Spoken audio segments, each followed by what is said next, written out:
आपण म्हणालात इथं हाफकिन हा विभाग बघणारे मंत्री महोदय नाहीत म्हणून त्याच्या बाबतीत चर्चा करायला नको, पण मी विनंती करतो की त्याच्याबद्दल चर्चा नक्कीच अधिवेशन होण्यापूर्वी व्हावी। पण इथं उत्तर देत असताना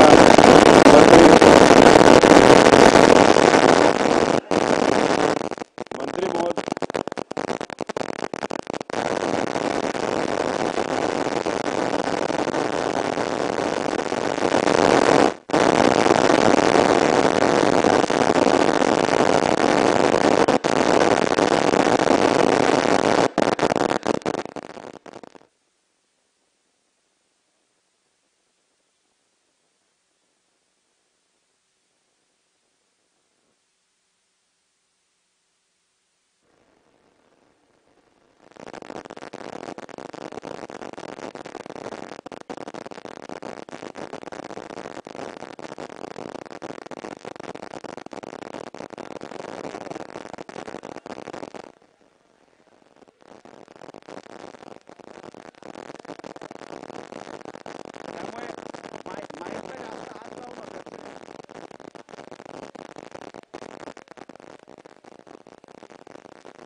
नाही थांबा जरा।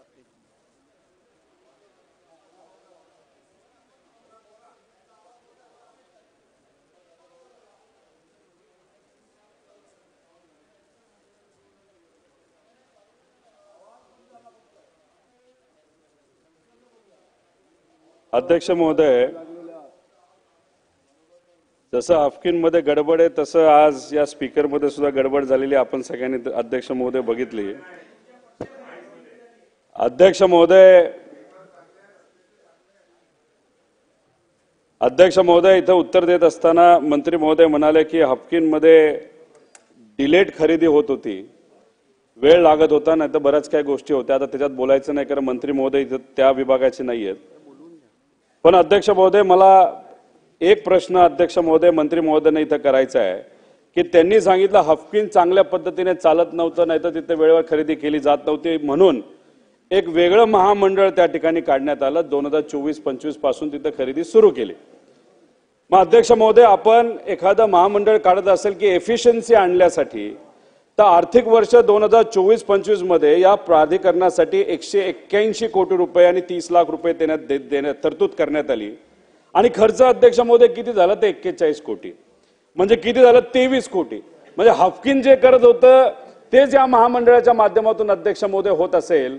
औषध न मिळाल्यामुळे जर गरिबाचा जीव तिथे जात असेल तर पूर्णपणे सरकार त्याला जबाबदार आहे। तर मला एक पॉइंटेड प्रश्न अध्यक्ष महोदय मंत्री महोदयांना इथं करायचा आहे की हाफकिनला पर्याय म्हणून तुम्ही ही संस्था तिथे सुरू करता आणि त्या संस्थेमध्ये सुद्धा फक्त आतापर्यंत 23% निधी जर खर्च केला जात असेल, मग बाकीचा जो निधी का खर्च केला नाही आणि न खर्च केल्यामुळे जे गरिबापर्यंत औषधं पोहोचली नाहीत, त्याच्यामध्ये जर कोणाचा मृत्यू नाही तर काय झालं असेल तर याला पूर्णपणे सरकारला जबाबदार धरायचं नाही का, असा माझा दुसरा प्रश्न आहे।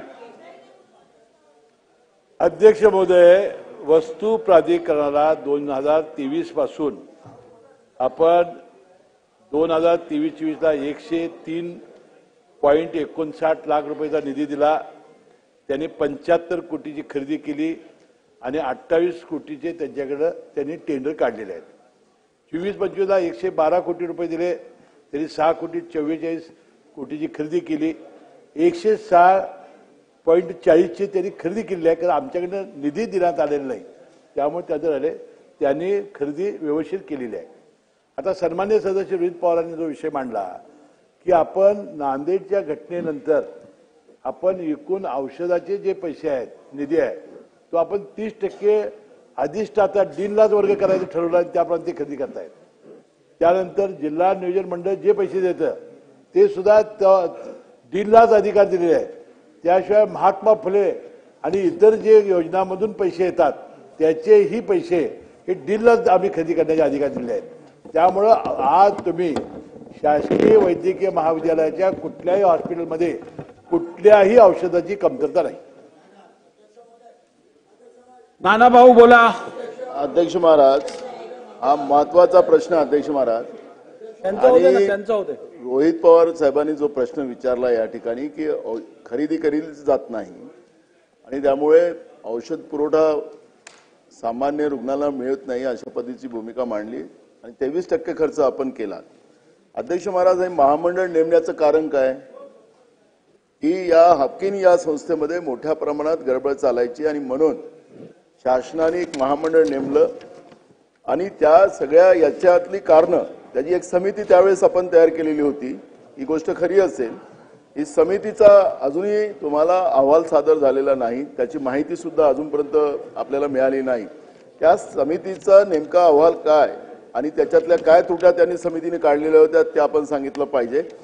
या ठिकाणी आपल्याला या ठिकाणी सर्जिकल साहित्य, रसायने, उपक्रमे इत्यादी बाबीचं खरेदीसाठी उपलब्ध करून दिलं आहे. कारण की औषध हे तर महत्वाचं अध्यक्ष महाराज, पण ऑपरेशन ज्या होतात त्या ऑपरेशनमध्ये सुद्धा साहित्य जे खरेदीचे असतं, सर्जिकल साहित्य म्हणजे रसायने वगैरे, हे सगळे अध्यक्ष महाराज रुग्णांना त्या ठिकाणी ते तुमच्या हॉस्पिटल त्या रुग्णांना सांगतात की तुम्ही घेऊन आणा, आमच्याजवळ सामान नाही आहे. अनेक लोक मृत्युमुखी पडतात. लोकांच्या जीवाशी खेळायचा अधिकार तुम्हाला दिलेला नाही. नाना प्रश्न घ्या. हे प्रश्न झाला, प्रश्नावरच आहे अध्यक्ष महाराज. हा महत्वाचा गंभीर प्रश्न आहे, गंभीर प्रश्न आहे. भाषण नाही. अरे जनतेच्या प्रश्नाबद्दल तुम्हाला गंभीरता नसेल तर मला काय करायचं नाही, मी बसून जातो.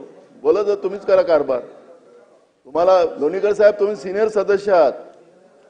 जनतेचा प्रश्न आहे, सगळीकडेच येतं आपल्याला, सगळ्यांनाच भोगावं लागतं आपल्याला. आपल्याकडे लोक सगळे आपल्याकडेच येतात. चला, तुम्हाला ते प्रश्न घ्या. माझा प्रश्न एवढाच आहे की 23% खरेदी आपण का केली त्याचं उत्तर दिलं पाहिजे. समितीचा अहवाल काय आलेला होता या भ्रष्टाचारामधला तो आपण सांगितला पाहिजे. आणि आता महाराष्ट्रामध्ये कुठल्याही हॉस्पिटल्समध्ये औषधी पुरवठा तुम्ही सांगता, आम्हाला रेकॉर्डवर नेहमी येतं, सरकार कोणाचे असो ते म्हणले की आमच्याजवळ औषध मुबलक आहे, पण हॉस्पिटलमध्ये गेलं तर ते मिळत नाही. आणि म्हणून या सगळ्या गोष्टी अद्ययावत करण्यासाठी शासनाच्या उपाययोजना सांग. अध्यक्ष महोदय, मगाशीच मी सांगितलं की हा 23%च पुरवठा झाल्यामुळं आपण वस्तू प्राधिकरण नेमलं, हे हाफकिनकडनं काम काढून घेतलं. मी सन्मान्य सदस्य नाना पटोलेला विनंती करेन की त्यानंतर आपण वस्तू प्राधिकरण केलं, त्याची समिती जी ते म्हणतायत त्याचा काय अहवाल माझ्याकडे आहे, मला मिळाला तर मी प्लॅटफॉर्मवर ठेवीन, कारण त्याची माहिती माझ्याजवळ आज नाही. परंतु मी एक सांगतो, नाना पटोलेंची एक समिती नेमू आणि त्यांनी वैद्यकीय महाविद्यालयात सगळ्या हॉस्पिटलमध्ये जावं आणि कुठल्या हॉस्पिटलमध्ये औषध नाही दाखवावं ते सांगतील ते मी ऐकायला तयार आहे.